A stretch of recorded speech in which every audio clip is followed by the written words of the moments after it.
आषाढ़ का एक दिन, अंक 1, भाग तृतीय।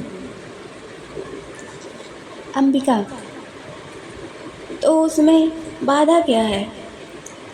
निक्षेप, मैंने यह अनुभव किया है कि उसके हठ में मूल में कहीं गहरी कटुता की रेखा है।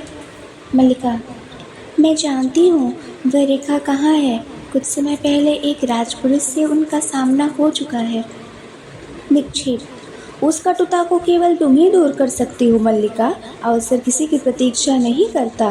कालिदास यहाँ से नहीं जाते हैं तो राज्य को कोई हानि नहीं होगी।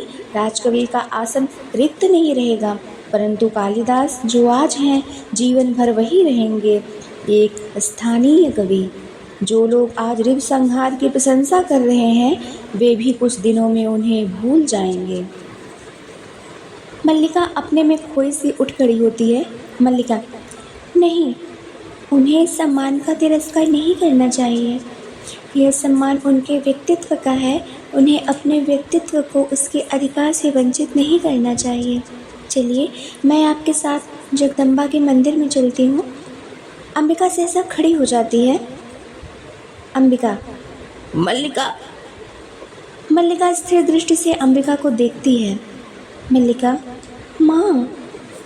अंबिका, मुझे एक बाहर के व्यक्ति के सामने कहना होगा कि मैं इस समय तुम्हारे वहाँ जाने के पक्ष में नहीं हूँ। निक्षेप, निक्षेप बाहर का व्यक्ति नहीं है अंबिका। मल्लिका, यह एक महत्वपूर्ण क्षण है माँ। मुझे इस समय अवश्य जाना चाहिए। आइए, आर्य निक्षेप। बिना अंबिका की ओर देखे बाहर को चल देती है। अंबिका की आंखों में क्रोध की लहर उठती है जो पराजय के भाव में बदल जाती है। निक्षेप अंबिका के भाव को लक्ष्य करता क्षण भर रुका रहता है।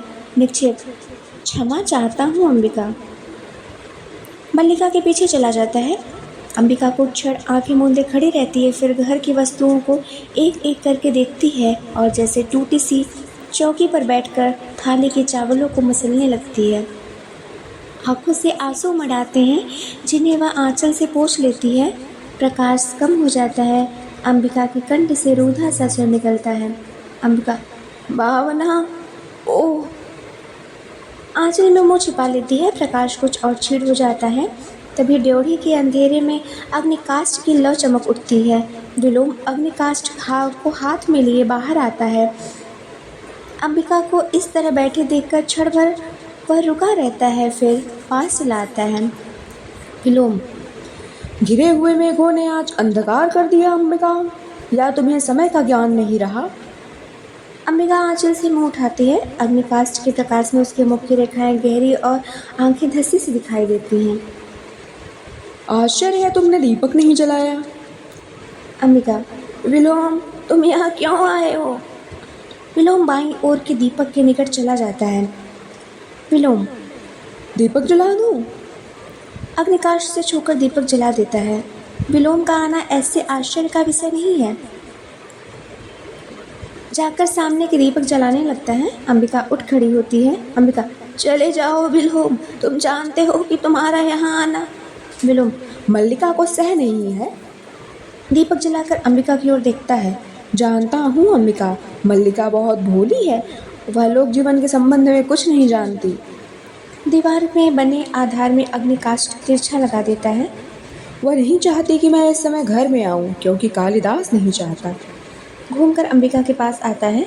और कालिदास क्यों नहीं चाहता? क्योंकि मेरी आंखों में उसे अपने हृदय का सत्य झांकता हुआ दिखाई देता है।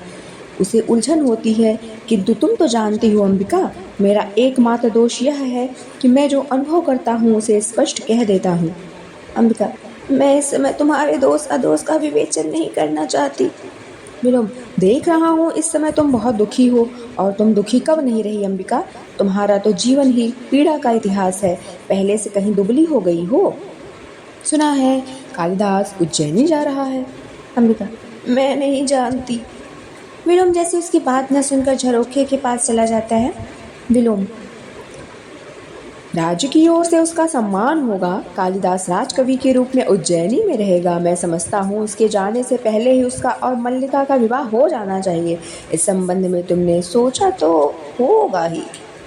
अंबिका, मैं इस समय कुछ भी सोचना नहीं चाहती। विलोम, तुम मल्लिका की माँ इस विषय में सोचना नहीं चाहती? आश्चर्य है। अंबिका, मैंने तुमसे कहा है विलोम, तुम चले जाओ।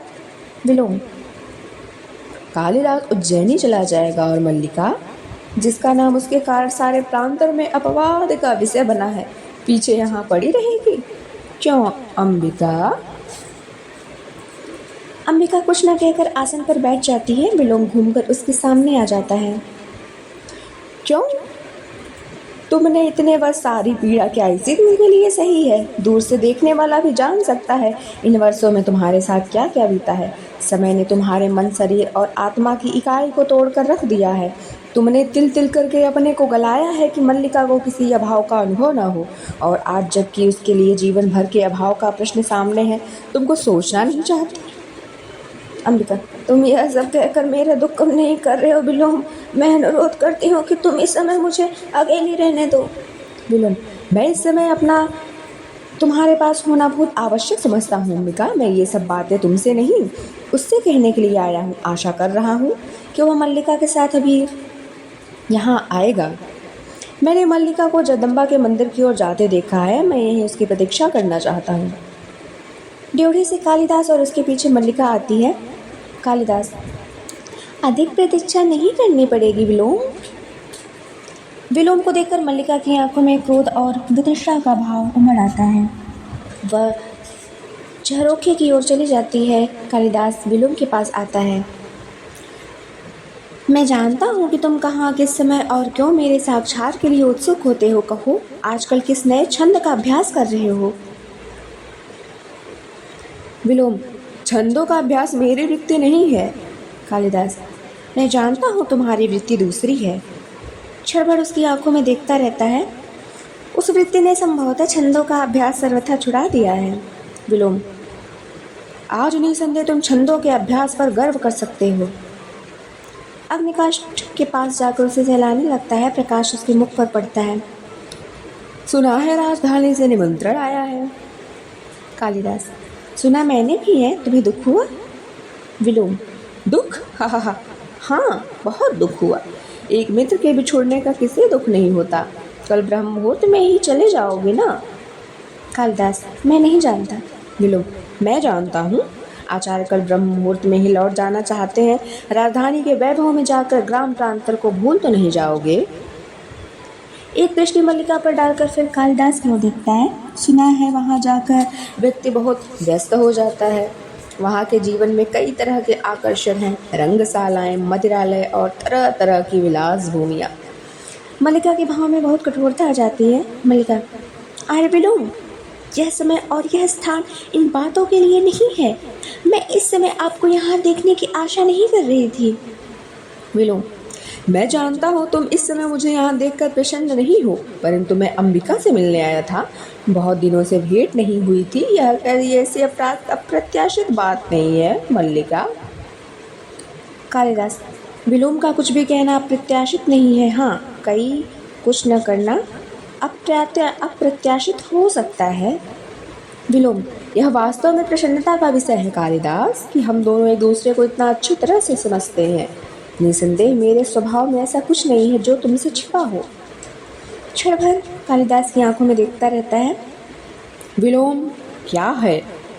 एक असफल कालिदास और कालिदास एक सफल विलोम। हम कहीं एक दूसरे के बहुत निकट पड़ते हैं। अग्निकाष्ठ के पास से हटकर कालिदास के निकट आ जाता है।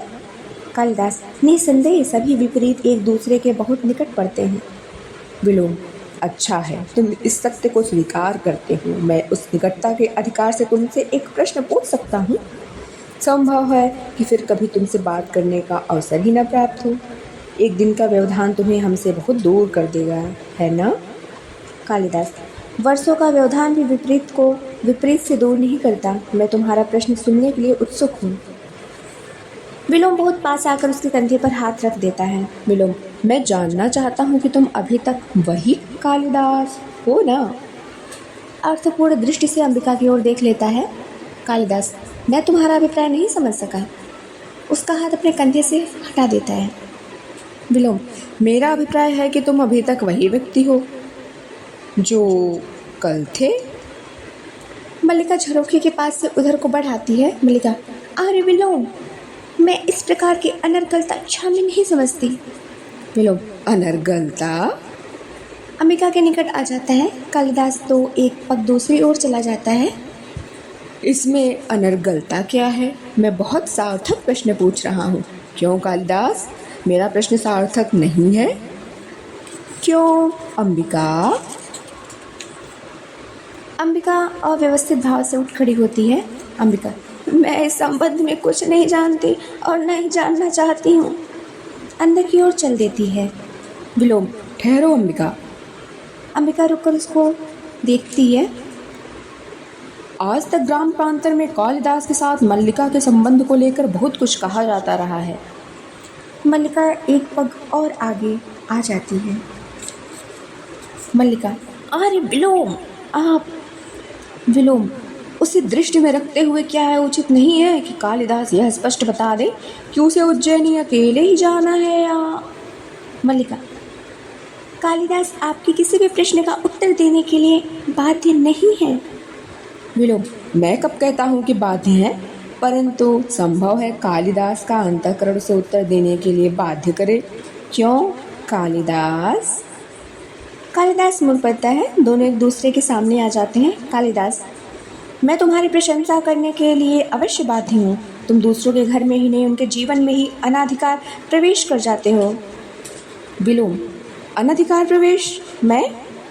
क्यों अंबिका, तुम्हें कालिदास की यह बात कहाँ तक संगत प्रतीत होती है कि मैं विलोम दूसरे के जीवन में अनधिकार प्रवेश कर जाता हूँ? अंबिका, मैं कह चुकी हूँ, मुझे इस संबंध में कुछ भी नहीं कहना है। अंदर चली आती है। विलोम, बस चल ही दी। अच्छा कालिदास, तुम ही बताओ, तुम्हें अपनी यह बात कहाँ तक संगत प्रतीत होती है? मैंने किसके जीवन में अनधिकार प्रवेश किया है? चलो ग्राम प्रांतर में चलकर किसी से भी पूछ लें। विदग्ध दृष्टि से उसे देखता है, फिर अग्निकाष्ठ के पास जाकर उसे आधार से हाथ में ले लेता है। तो तुम अपने अंतःकरण से भी मेरे प्रश्न का उत्तर देने के लिए बाध्य नहीं हो। संभवतः प्रश्न ही ऐसा है। कालिदास, तुम कुछ भी अनुमान लगाने के लिए स्वतंत्र हो। मैं इतना ही जानता हूँ कि मुझे ग्राम प्रांतर छोड़कर उज्जैनी जाने का तनिक मोह नहीं है। विलोम उत्सुक उन्मुख कालिदास के मुख के निकट ले आता है। विलोम, निसंदेह तुम ऐसा मोह क्यों होगा? साधारण व्यक्ति को हो सकता है, तुम्हें क्यों होगा? परंतु मैं केवल इतना जानना चाहता था कि यदि ऐसा हो, क्षण भर के लिए स्वीकार कर लिया जाए कि तुम जाने का निश्चय कर लो, तो उस स्थिति में क्या उचित है कि मल्लिका उसके और कालिदास के बीच में आ जाती है। अग्निकाष्ठ का प्रकाश उसके मुख पर पड़ने लगता है। मल्लिका, अरे विलोम, आप अपनी सीमा से आगे जाकर बात कर रहे हैं। मैं बच्ची नहीं हूँ, अपना भला बुरा सब समझती हूँ। आप संभवतः यह अनुभव नहीं कर रहे हैं कि आप यहाँ इस समय एक अनचाहे अतिथि के रूप में उपस्थित हैं। विलोम, यह अनुभव करने की मैंने आवश्यकता ही नहीं समझी। तुम मुझसे घृणा करती हो, मैं जानता हूँ, परंतु मैं तुमसे घृणा नहीं करता। मेरे यहाँ होने के लिए इतना ही पर्याप्त है।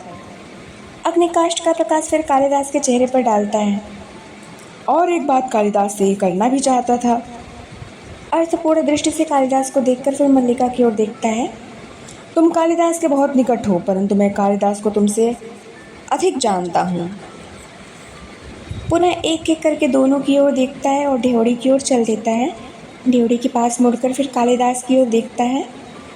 तुम्हारी यात्रा शुभ हो कालिदास। तुम जानते हो विलोम तुम्हारा ही शुभ चिंतक है। कालिदास, यह मुझसे अधिक और कौन जान सकता है? विलोम के कंठ से तिरस्कारपूर्ण स्वर निकलता है और वह मल्लिका की ओर देखता है। विलोम, अनचाहा अतिथि संभवतः फिर भी कभी आ पहुँचे, तब के लिए भी क्षमा चाहते हुए व्यंग के साथ मुस्कुराकर चला जाता है। कालिदास क्षणभर मल्लिका की ओर देखता रहता है, फिर झरोखे के पास चला जाता है। मल्लिका, फिर उदास हो गए? कालिदास झरोखे से बाहर देखता रहता है। देखो, तुम मुझे वचन दे चुके हो। कालिदास लौटकर उसके पास आ जाता है। कालिदास, एक बार फिर सोचो मल्लिका, प्रश्न सम्मान और राजाश्रय स्वीकार करने का नहीं है, उससे कहीं बड़ा एक प्रश्न मेरे सामने है। मल्लिका, और वह प्रश्न मैं हूँ ना। उसे बाहों में पकड़कर आसन पर बिठा देती है। यहाँ बैठो, तुम मुझे जानते हो ना। कालिदास उसकी ओर देखता रहता है। तुम समझते हो कि तुम इस अवसर को ठुकरा कर यहाँ रह जाओगे तो मुझे सुख होगा। उमड़ते हुए आंसुओं को दबाने के लिए आंखें झपकती और ऊपर की ओर देखने लगती है। मैं जानती हूँ कि तुम्हारे चले जाने से मेरे अंतर एक रिक्तता से छा जाएगी। बाहर भी संभवतः बहुत सोना प्रतीत होगा, फिर भी मैं अपने साथ छल नहीं कर रही। मुस्कुराने का प्रयत्न करती है। मैं हृदय से कहती हूँ, तुम्हें जाना चाहिए। कालिदास, चाहता हूँ तुम इस समय अपनी आंखें देख सकती। मल्लिका, मेरी आंखें इसलिए गीली हैं कि तुम मेरी बात नहीं समझ रहे। उसके पैरों के पास बैठकर उसके घुटनों पर कुहनियाँ रख देती है। तुम यहाँ से जाकर भी मुझसे दूर हो सकते हो क्या? यहाँ ग्राम प्रांतर में रहकर तुम्हारी प्रतिभा को विकसित होने का अवसर कहाँ मिलेगा? यहाँ लोग तुम्हें समझ नहीं पाते काली। ये सामान्य की कसौटी पर तुम्हारी परीक्षा करना चाहते हैं। कुहनियों पर थोड़ी भी रख लेती है। विश्वास करते हो ना कि मैं तुम्हें जानती हूँ कि कोई भी रेखा तुम्हें घेर ले तुम घिर जाओगे। मैं तुम्हें घेरना नहीं चाहती, इसलिए कहती हूँ, जाओ। कालिदास, तुम पूरी तरह नहीं समझ रही मल्लिका, प्रश्न तुम्हारे घेरने का नहीं है। मल्लिका शब्दों की चुभन अनुभव करके भी अपनी मुद्रा स्वाभाविक बनाए रखने का प्रयत्न करती है। कालिदास जैसे सोचता सा उठ खड़ा होता है और टहलने लगता है। मैं अनुभव करता हूँ कि यह ग्राम प्रांतन मेरी वास्तविक भूमि है। मैं कई सूत्रों से इस भूमि से जुड़ा हूँ। उन सूत्रों में तुम हो, यह आकाश और ये मेघ है। यहाँ की हरियाली है, हरिड़ों के बच्चे हैं, पशुपाल है। रुककर मल्लिका की ओर देखता है। यहाँ से जाकर मैं अपनी भूमि से उखड़ जाऊँगा। मल्लिका आसन पर कूहने रखे उससे टेक लगा देती है। मल्लिका, यह क्यों नहीं सोचते कि नई भूमि तुम्हें यहाँ से अधिक संपन्न और उर्वरा मिलेगी? इस भूमि से तुम जो कुछ ग्रहण कर सकते थे कर चुके हो। तुम्हें आज नई भूमि की आवश्यकता है जो तुम्हारे व्यक्तित्व को अधिक पूर्ण बना दे। कालिदास, नई भूमि सुखा भी तो सकती है। फिर टहलने लगता है। मल्लिका, कोई भूमि ऐसी नहीं जिसके अंतर में कोमलता न हो। तुम्हारी प्रतिभा उस कोमलता का स्पर्श अवश्य पालेगी। कालिदास, और उस जीवन की अपनी अपेक्षाएं भी होंगी। मल्लिका उठकर उसके पास आ जाती है और उसके हाथों में अपने हाथों को ले लेती है। मल्लिका, यह क्यों आवश्यक है कि तुम उन अपेक्षाओं का पालन करो? तुम दूसरों के लिए नई अपेक्षाओं की सृष्टि कर सकते हो। कालिदास, फिर भी कई आशंकाएं उठती हैं। मुझे हृदय में उत्साह का अनुभव नहीं होता। मल्लिका, मेरी ओर देखो। कालिदास कुछ क्षण उसकी आंखों में देखता रहता है। अभी उत्साह का अनुभव नहीं होता। विश्वास करो, तुम यहाँ से जाकर भी यहाँ से अलग नहीं होगे। यहाँ की वायु, यहाँ के मेघ और यहाँ के हरिण, इन सबको तुम साथ लेकर जाओगे और मैं भी तो तुमसे दूर नहीं होंगी।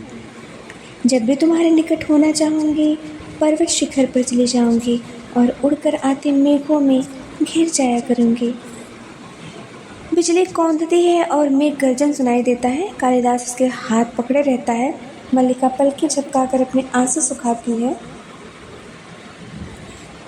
लगता है फिर वर्षा होगी। यूँ भी बहुत अंधेरा हो गया है। आचार्य तुम्हारी प्रतीक्षा कर रहे होंगे। कालिदास, मुझे जाने के लिए कह रही हो?